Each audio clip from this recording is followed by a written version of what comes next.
السلام عليكم اعزائي المشاهدين. لاول مره بعجمان مجمع سكني متكامل في اماره عجمان على شارع الشيخ محمد بن زايد مباشره مقابل استراحه الشيخ.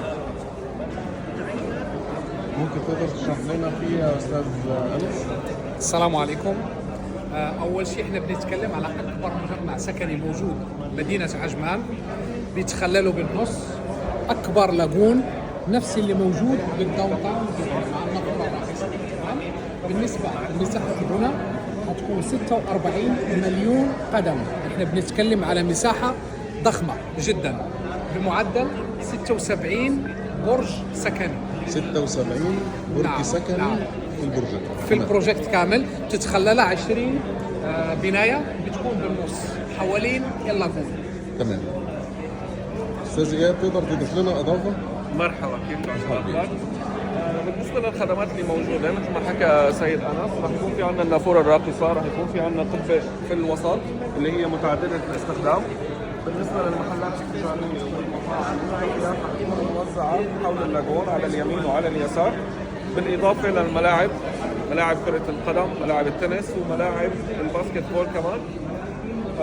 طبعا بالاضافه لمكان للتزلج، وفي عندنا بالطرف الثاني اماكن للفود تراك، شاحنات الطعام، مسارات للركض والجري، اماكن للتامل واليوغا.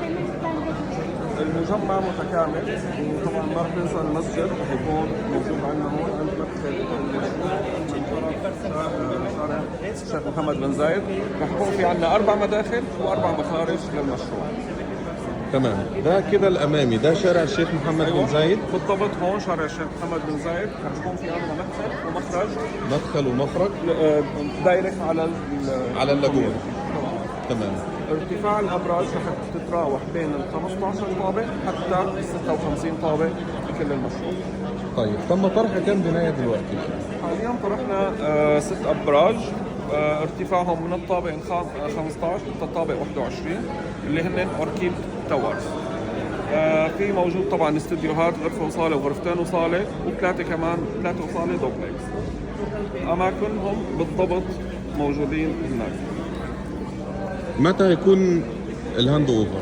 تسليم الابراج اللي نحن طرحناهم رح يكون باخر 2028، بس لما رح نسلمهم رح تكون الامينيتيز او الخدمات اللي موجوده في المشروع كلها جاهزه. يعني كل الخدمات والامينيتيز هتبقى موجوده اثناء الايه؟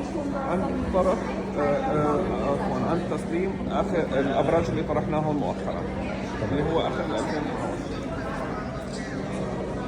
شكرا ليك على الافاده، شكرا ليك سيد انس على الافاده. شكراً. شرفت بمعرفتكم. شكرا ليكم، شرف لينا معرفتكم.